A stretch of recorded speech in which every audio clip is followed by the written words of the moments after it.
Hi friends, ഇന്നത്തെ recipe ഒരു special ആയിട്ടുള്ള മാംഗോ പിക്കിളാണ്. ഇത് എത്ര നാളിരുന്നാലും കേടാവാതെ ഇരിക്കുന്ന ഒരു ടൈപ്പ് അച്ചാറാണിത്.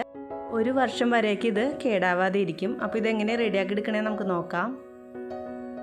ഞാനിപ്പോൾ ഒരു 8 മാങ്ങ എടുത്തിട്ടുണ്ട്. ഇത് നമ്മുടെ മൂവാണ്ടൻ മാങ്ങ ഉണ്ടല്ലോ, നാടൻ മാങ്ങ മൂവാണ്ടൻ, അത് എടുത്തിട്ട് ഇതുപോലെ തൊണ്ടൊന്നും കളയേണ്ട ആവശ്യമില്ല. മൂവാണ്ടനായതുകൊണ്ട് തന്നെ കയ്പുണ്ടാവില്ല. അപ്പോൾ അതെടുത്തിട്ട് ഇതുപോലെ ഒരുവിധം വലിപ്പമുള്ള കഷ്ണങ്ങളാക്കി മുറിച്ച് വെച്ചേക്കുന്നതാണ്. അപ്പോൾ ഇതിലേക്ക് ആവശ്യത്തിന് ഉപ്പ് ചേർത്ത് കൊടുക്കാം. ഉപ്പിടുമ്പോൾ കുറച്ച് കൂടുതൽ യൂസ് ചെയ്യണം, കാരണം ഉപ്പിട്ടാലേ നമ്മുടെ മാങ്ങ അച്ചാർ കേടാവാതെ ഇരിക്കുള്ളൂ. നിങ്ങൾക്ക് ഏത് മാങ്ങ വേണമെങ്കിലും യൂസ് ചെയ്യാം കേട്ടോ. കയ്പുള്ള തൊണ്ടാണെങ്കിൽ തൊണ്ട് മാറ്റിയിട്ട് യൂസ് ചെയ്യാം. ഇപ്പോൾ ഇതൊന്ന് നന്നായിട്ട് മിക്സാക്കി എടുത്തിട്ടുണ്ട്. ഇനി ഇതൊന്ന് നമുക്ക് ഒരു ദിവസത്തെ വെയിൽ കൊള്ളിക്കണമെന്ന്. അതായത് നമ്മളിപ്പോൾ ഉപ്പും മാങ്ങയും കൂടി ചേർത്തപ്പോൾ മാങ്ങയിൽ നിന്ന് വെള്ളം ഇറങ്ങി വരുമല്ലോ, അപ്പോൾ ആ വെള്ളം ഒന്ന് വറ്റി വരാൻ രീതിയിൽ വെയിൽ കൊള്ളിക്കണം. ഒരു ദിവസം കൊള്ളിച്ചാൽ മതി. അപ്പോൾ അത്യാവശ്യം വെള്ളമൊക്കെ വറ്റി ഒന്ന് ഡ്രൈ ആയിട്ട് വരും. കണ്ടോ, ഈ രീതിയിൽ ഞാനിപ്പോൾ ഒരു ദിവസം വെച്ചിട്ടുള്ളൂ. അത് ആ രീതിയിൽ എടുത്തിട്ടുണ്ട്. ഇനി ഇത് അച്ചാറാക്കി എടുക്കാനായിട്ട് നമുക്ക് കുറച്ച് പൊടികളുടെ ആവശ്യമുണ്ട്. ഞാനിപ്പോൾ ഒരു 2 ടേബിൾ സ്പൂൺ കടുക്, അതുപോലെ തന്നെ ഒരു 1.5 ടേബിൾ സ്പൂൺ ഉലുവയും കൂടി ഡ്രൈ റോസ്റ്റ് ആക്കിയിട്ട് പൊടിച്ച് വെച്ചിരിക്കുന്നതാണിത് മിക്സിയിൽ. പിന്നെ നമുക്ക് മുളക് പൊടി വേണം. ഞാനിപ്പോൾ കാശ്മീരി ചില്ലിയാണ് എടുത്തിരിക്കുന്നത്, നല്ലൊരു കളർ കിട്ടാനായിട്ട്. പിന്നെ നമുക്ക് കായപ്പൊടി വേണം ആവശ്യത്തിന്. പിന്നെ ഇത് പച്ചമുളകും കറിവേപ്പിലയും കൂടി ചെറുതാക്കി നുറുക്കി വെച്ചിരിക്കുന്നതാണ്. പിന്നെ ഇത് നന്നായിട്ട് ചൂടാക്കി വെച്ചിരിക്കുന്ന വെളിച്ചെണ്ണയാണ്. ഒരു 300 ml ഉണ്ടാവും. നന്നായിട്ട് ചൂടാക്കിയിട്ട് എടുത്ത് വെക്കണം. ഞാനിപ്പോൾ വെളിച്ചെണ്ണയാണ് എടുത്തിരിക്കുന്നത്. നിങ്ങൾക്ക് നല്ലെണ്ണയുടെ ടേസ്റ്റ് ഇഷ്ടമാണെങ്കിൽ നല്ലെണ്ണയിൽ ഉണ്ടാക്കാം. ഞാനൊരു പാത്രത്തിലേക്ക് ഇപ്പോൾ ഈ പൊടികളൊക്കെ ആഡ് ചെയ്ത് കൊടുക്കുന്നുണ്ട്. നമ്മൾ എടുത്തു വെച്ചിരിക്കുന്ന എല്ലാ പൊടികളും ആഡ് ചെയ്ത് കൊടുത്തിട്ടുണ്ട്. ഇനി ഇതിലേക്ക് നമുക്ക് ആവശ്യത്തിന് ഉപ്പ് ചേർത്ത് കൊടുക്കാം. ഈ കൂട്ടിലേക്ക് ആവശ്യമുള്ള ഉപ്പ് ചേർത്ത് കൊടുക്കാം.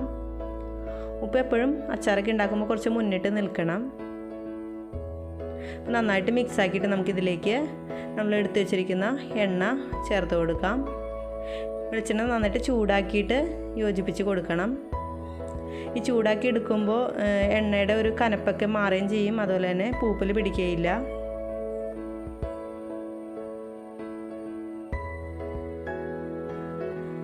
എന്നിട്ട് നന്നായിട്ടൊന്ന് മിക്സ് ആക്കി എടുക്കാം.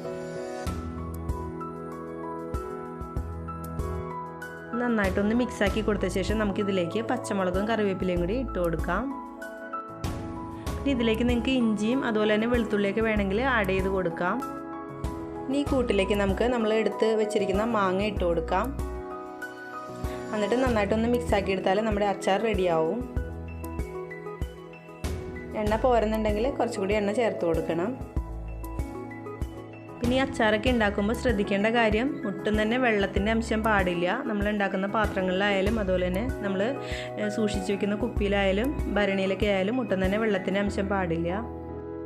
വെള്ളത്തിൻ്റെ അംശം ഉണ്ടെങ്കിൽ പൂപ്പൽ വരാൻ ചാൻസസ് ഉണ്ട്. അതുകൊണ്ടാണ് വെള്ളത്തിൻ്റെ അംശം പാടില്ല എന്ന് പറയുന്നത്. അപ്പോൾ നല്ലെണ്ണയിലാണെങ്കിൽ കുറച്ചും കൂടി ടേസ്റ്റ് ഉണ്ടാവും കേട്ടോ. പക്ഷേ ഇവിടെ ആർക്കും നല്ലെണ്ണയുടെ ടേസ്റ്റ് ഇഷ്ടമല്ലാത്തതുകൊണ്ടാണ് ഞാൻ വെളിച്ചെണ്ണ യൂസ് ചെയ്യുന്നത്. പിന്നെ ഇത് നമ്മൾ ഉണ്ടാക്കിയിട്ട് അപ്പം തന്നെ യൂസ് ചെയ്യണേക്കാളും ടേസ്റ്റ് എന്ന് പറയുന്നത് കുറേ ദിവസം ഇരുന്നിട്ട് യൂസ് ചെയ്യണതാണ്. അപ്പോൾ നല്ല ഈ മാങ്ങയുടെ പീസസൊക്കെ നന്നായിട്ട് സോഫ്റ്റായിട്ട് വരുമ്പോൾ നല്ല ടേസ്റ്റ് ഉണ്ടാവും. നമ്മുടെ സ്പെഷ്യലായിട്ടുള്ള മാങ്ങാച്ചാർ റെഡി ആയിട്ടുണ്ട്. പിന്നെ ഈ ടൈമിൽ നിങ്ങൾക്ക് ഉപ്പും അതുപോലെ തന്നെ എരിവൊക്കെ കുറവുണ്ടെങ്കിൽ ചേർത്ത് കൊടുക്കാം. ഞാനിതൊരു കുപ്പിയിലേക്ക് മാറ്റാൻ പോവുകയാണ്.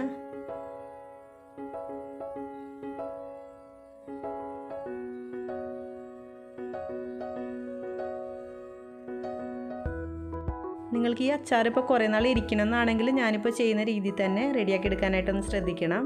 പക്ഷേ കുറച്ച് നാളത്തേക്ക് മാത്രം യൂസ് ചെയ്യാനാണെങ്കിൽ ഇതിപ്പോൾ നമ്മൾ ഡ്രൈ ആക്കി എടുക്കേണ്ട ആവശ്യമില്ല. മാങ്ങ ഡ്രൈ ആക്കി എടുക്കേണ്ട ആവശ്യമില്ല.